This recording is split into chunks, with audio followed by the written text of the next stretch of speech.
House members will be back at it again tomorrow. They will debate another component in their anti-crime package of bills. This time, they will debate amendments to the Criminal Procedure Code 2 bill, as well as amendments to the Road Traffic Act. That session will get underway at 10 o'clock in the morning. And over in the upper chamber, debate will begin on the package of anti-crime measures passed almost a week ago in the House of Assembly. Government Leader in the Senate, Dion Folks, will lead off debate. The Senate begins at 10:30.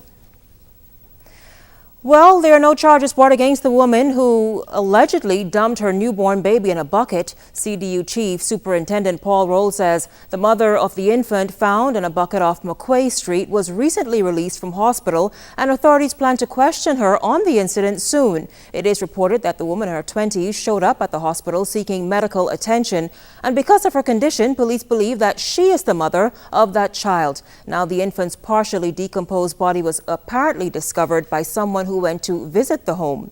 Police say there was a foul odor, and after a search, they found the dead baby. Drinking a hot bottle of Guinness or testing your urine in a bucket of bleach may sound strange, right? But in reality, this is what many teenagers are doing to either terminate a pregnancy or determine whether or not they are pregnant. A forum was held today at the College of the Bahamas, where Dr. Tamara Moss Knight, who conducted a study of pregnant teens at the PACE Center, presented her findings. Sonia Brown, president of PACE, explains why this type of research is important. We really need to move away from just pretty much gossiping and guessing about what's happening with our young girls. We actually need to begin studying it. And once we study and begin to ask the question, why are these young women getting pregnant, then I think we'd be in a position to really tackle the problem. Now, Brown also had a message for parents. What I realize is that the absence of information is very dangerous for young people. We need to actually set a standard for our young people. Parents need to say, this is what I expect of you. I don't expect you, whether you're a boy or a girl, to begin having sex as a teenager at all, and definitely not to have unprotected sex. The other fact is that in some of our families, teen pregnancy is the norm. And so we need to find a way to break the cycle. Being in PACE, the girls are able to be exposed to other women in particular who have chosen a different path, and so they can see that there's something different. You don't have to get pregnant at 15 or 16.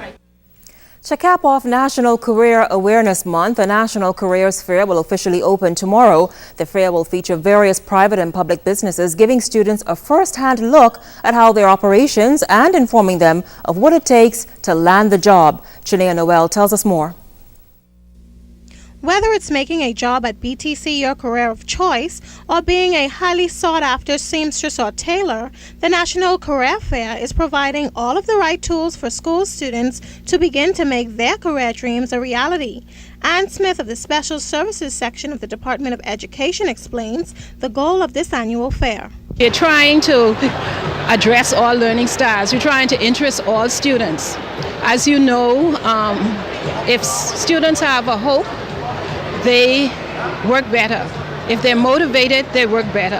There's less behavioral issues.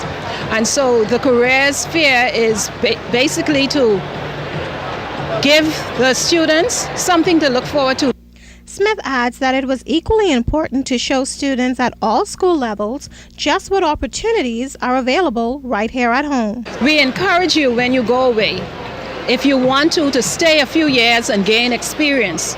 But when you have done that, when you think you have learned abroad and you've gained that experience, then come back. Come back home and benefit your country. And for those of you thinking that the College of the Bahamas is not a top-rate option for education to help you get that job you've always wanted, COB recruiter Davin Toussaint says it's top-rated, but at a fraction of the cost of international universities. We encourage students as we go into the schools as well to do well in terms of meeting the entrance criteria. We inform persons that the College of the Bahamas is affordable. As a matter of fact, we are cheaper than some private schools in this country, and yet we are getting persons that are graduating with an excellent education at the end of the day. And of course, there are numerous scholarships that are available that they can take advantage of through our financial aid department and of course through the Ministry of Education and other private donors. Now, this St. John's College student learned about the operations of some major companies that will help him decide his career choice. I've learned about all the careers in the Bahamas, such as chefs and and how BTC connects the energy to our homes and our businesses. The fair officially opens tomorrow morning. Janae Noel, ZNS News.